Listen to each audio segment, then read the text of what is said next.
കഴിഞ്ഞ 2 ദിവസം നീരവന് മുടക്കായിരുന്നു കേട്ടോ. അമൃതാനന്ദമയി അമ്മ തൃശ്ശൂർക്ക് വരുന്നുണ്ടായിരുന്നു, അതിന്റെ ഒരു മുടക്കായിരുന്നേ. ഇത്രയും ദിവസം മുടക്കായിട്ട് വെറുതെ വീട്ടിലിരിക്കുന്നല്ലോ, വീണ്ടും മുടക്കായി. ഇപ്പൊ കുട്ടിക്കൊക്കെ ബോറടിക്കാൻ തുടങ്ങി. പുറത്ത് പോയിട്ട് എന്തെങ്കിലും കഴിച്ചാലോ, ബിരിയാണി കഴിക്കണമെന്നായിരുന്നു കുട്ടിയുടെ വലിയ ആഗ്രഹം കേട്ടോ. അങ്ങനെ നമ്മുടെ അടുത്തുള്ള ഷാലിമാറിലേക്കാണ് കേട്ടോ ഞങ്ങൾ വന്നിട്ടുണ്ടായിരുന്നത്. നല്ല സന്തോഷത്തിലാണ്, കാരണം ഇത് കുറെ നാളുകൾക്ക് ശേഷം വീണ്ടും ഞാനും എന്റെ മോനും കൂടി ഒറ്റയ്ക്ക് വന്ന് ഇങ്ങനെ കഴിക്കുകയാണ്. സാധാരണ കൂടുതൽ സനേഷായിട്ടുള്ളപ്പോഴായിട്ട് ഇങ്ങനെ വന്ന് കഴിക്കാറ്. കൊതിയുടെ പുറത്ത് 2-3 വായ കഴിച്ചു എന്നല്ലാണ്ട് അവ അധികം ഒന്നും കഴിച്ചില്ല, വയറ് നിറച്ചിട്ടാ. അത് വേറെ ഒന്നുമല്ല, എരിവുകാരനായിരുന്നേ. പിന്നെ ലാസ്റ്റ് പായസം കിട്ടിയപ്പോൾ അതിന്റെ പുറത്തായി ചാടി കയറിയവൻ.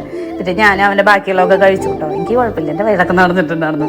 പിന്നെ കൈയൊക്കെ കഴുകി കുറച്ചു നേരം പുറത്താണെങ്കിൽ നിന്ന്. വേറെ ഒന്നല്ല, മഴയായിരുന്നു, റെയിൻകോട്ട് വണ്ടിയുടെ ഉള്ളിലാണ്. കുറച്ചു നേരം വിശേഷം പറഞ്ഞ് ഇവിടെ ഇടുന്നു കേട്ടോ. കുറച്ച് പേരും കൂടി ഉണ്ടായിരുന്നു. പിന്നെ മഴ തോർന്നപ്പോൾ അവർ കാടെടുത്ത് പോയി. തൊട്ടടുത്തുണ്ടായിരുന്നു കാറേ. ഞങ്ങളുടെ പിന്നെ കുറച്ച് ദൂരെ ഇരുന്നു സ്കൂട്ടർ. അങ്ങനെ മഴ തോർന്നു എന്ന് കണ്ടപ്പോൾ മെല്ലെ ഇറങ്ങി. അവന്റെ തലയിൽ തൊപ്പി ഉണ്ടായിരുന്നു, അതുകൊണ്ട് അവർ രക്ഷപ്പെട്ടു. നല്ല വെള്ളം ഉണ്ടായിരുന്നു കേട്ടോ. വെള്ളം പൊന്തിയിട്ട് നടക്കാൻ പറ്റാണ്ട് അങ്ങനെ വണ്ടി എടുത്തിട്ട് ഇതാ ഫ്രോക്ക് നൈറ്റി തയ്ക്കാൻ മെറ്റീരിയൽ എടുക്കുക ഓടി വന്നേക്ക് കേട്ടോ.